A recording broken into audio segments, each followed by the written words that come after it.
Assalamualaikum, hello everyone, hello, welcome back to my channel. Oke guys, balik lagi bersama aku Neri. Seperti biasa ya, aku bakalan melihat sebuah video. Dan video kali ini teman-teman yang mau kuliah, ini sebuah video berjudul gara-gara film Malaysia tak populer di Indonesia, mereka merasa tak adil. Ini maksudnya kayak gimana ya? Apakah karena film Malaysia itu nggak terlalu populer di Indonesia, sementara film Indonesia di Malaysia tuh populer banget, atau kayak gimana nih konsepnya? Oke, aku juga nggak tahu ini seperti apa ya videonya, tapi bolehlah kita lihat nanti bareng-bareng. Buat teman-teman yang udah mampir channel aku, makasih banyak. Semoga teman-teman semuanya panjang umur, murah rezeki, dan selalu diberi kesehatan. Amin.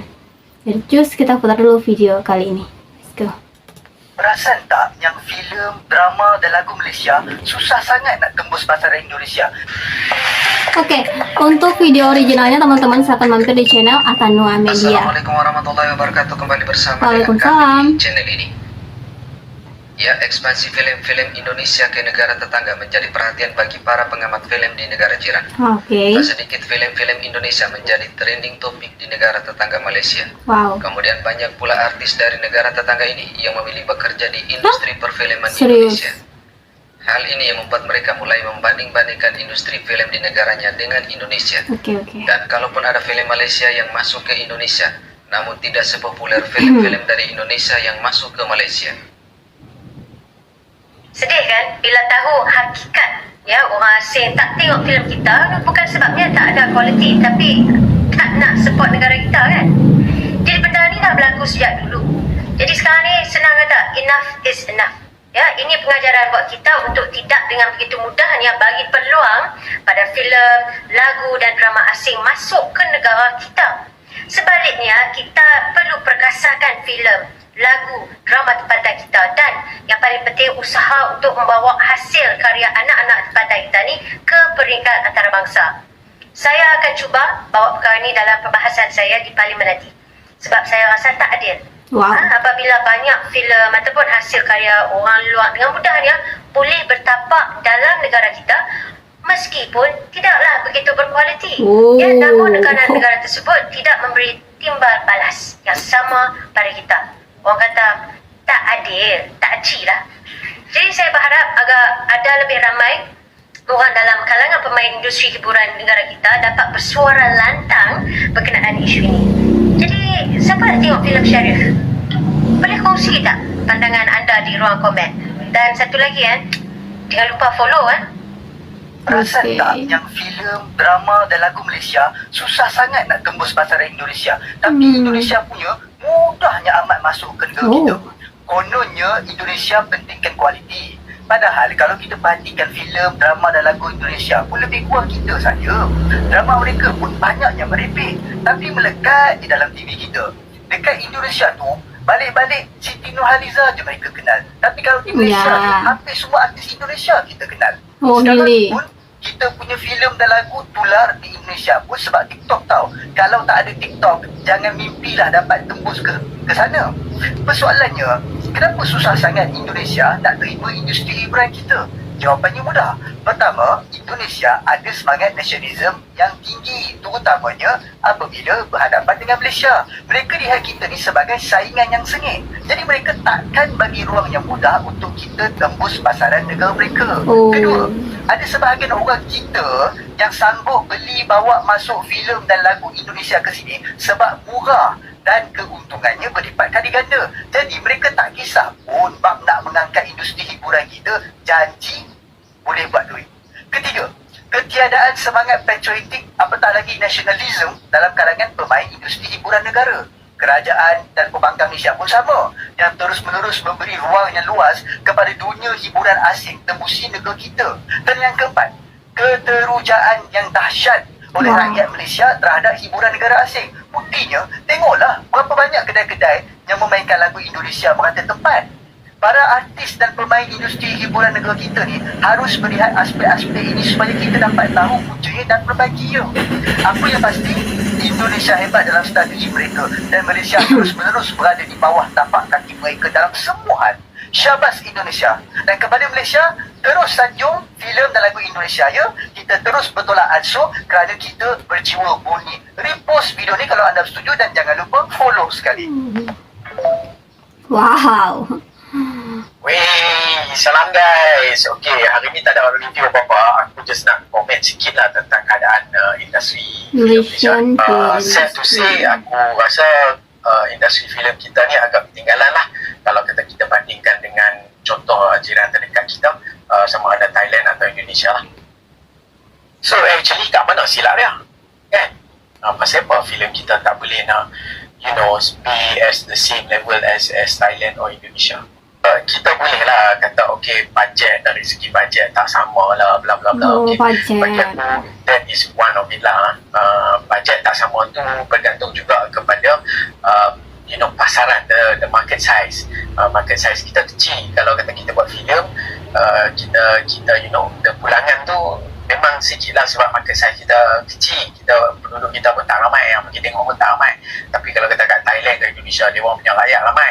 Jadi kalau kita dia buat satu filem tu, only certain percentage of the rakyat yang support pun dia akan dapat pulangan dia. Dari segi creativity ataupun storytelling, aku rasa macam berada pada satu level yang sama. Cuma Indonesia dengan Thailand, diorang lebih terbuka untuk bagi topik-topik yang bagi Malaysia tabu. Kita tak boleh sentuh certain topik. Kalau kita buat filem, nanti dia ada backlash. Tapi macam Indonesia dengan Thailand tu dia lebih terbuka. Jadi topik untuk buat filem tu lebih besar. Okay. Kalau kat Malaysia ni mostly kita ada buat cerita lawak, cerita komedi, cerita hantu, cerita-cerita, you know, yang tu saja. But lately tu ada sikit improvement towards you know, action movies yang bertemakan military kan, macam Pascal lah, Air Force, ataupun even historical punya epic punya movie macam Mat Kilau apa semua tu kan. We are moving towards that. Itu satu orang kata direction yang bagus lah. Dulu aku sangka lah, aku duk agak okey lah filem kat Malaysia ni dia tak boleh pergi mana. Dia kira kena buat filem cinta, kena buat filem lawak apa bodoh tu, lepas tu filem hantu, filem-filem macam tu, barulah pembikin filem kat Malaysia ni boleh dapat duit mereka balik.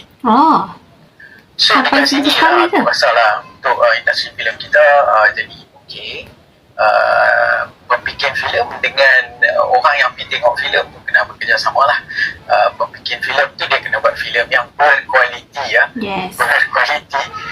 I think orang yang nak pergi support tu, it doesn't matter lah ada story dia lawak bodoh ke, yang hantu ke apa. Kalau kualiti filem tu okey, I think movie viewers will go and support lah. Okay, yang tu aku punya opinion. Perbezaan yang besar sekali dengan industri Indonesia ialah industri Indonesia ini malu buat saya kerana merekanya bahasanya satu, kitanya bahasa tiga. Bahasa. Kitanya ada tiga industri filem. Industri film Cina, industri India, industri film Melayu yang dibahagi-bahagikan. So, macam mana kau tekan Indonesia pula sekarang? Indonesia, secara jujur lah, channel tu ayah kan? Channel. Saya jujur, diorang jauh lah sebenarnya dari semua segi lah. Dari segi konten diorang, dari segi support, dari segi appreciation terhadap karya diorang, especially daripada luar negara. Kadang-kadang bila saya tengok diorang kerja kat sana tu jealous juga kan, sebab mungkin mereka dapat lebih banyak attention lah. Itu yang membuatkan mereka jauh daripada kita lah. Dan mungkin sebab produksi normal ramai, jadi idea-idea diorang tu lain dan banyak.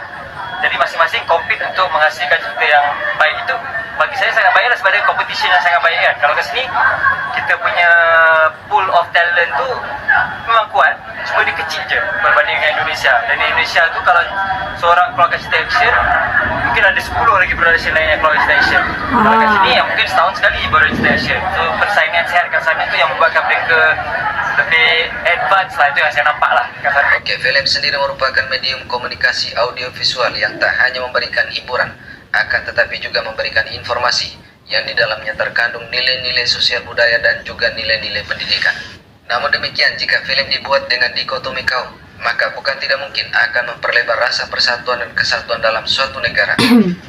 Oke, terima kasih sudah menonton video ini hingga usai. Wassalamualaikum warahmatullahi wabarakatuh. Waalaikumsalam warahmatullahi wabarakatuh. Nah teman-teman, itu dia ya beberapa pendapat tadi kenapa film Malaysia tuh susah masuk ke Indonesia, dan kenapa film yang ada di Indonesia atau negara lain tuh gampang masuk di Malaysia. Tadi ada dijelaskan gitu ya kenapanya gitu. Tapi menurut aku sendiri sih enggak juga ya. Mengenai Siti Nurhaliza yang terkenal Indonesia, yes ya, benar-benar terkenal banget ya di Indonesia Siti Nurhaliza. Tapi banyak juga kok lagu-lagu Malaysia tuh yang populer juga di Indonesia gitu ya, banyak banget gitu yang populer gitu ya. Drama Malaysia, film Malaysia juga ada beberapa, atau yang kok kan ada ya. Contohnya aku juga salah satu penggemar drama atau film Malaysia. Ada beberapa yang udah aku tonton, apalagi semasa waktu sekolah ya.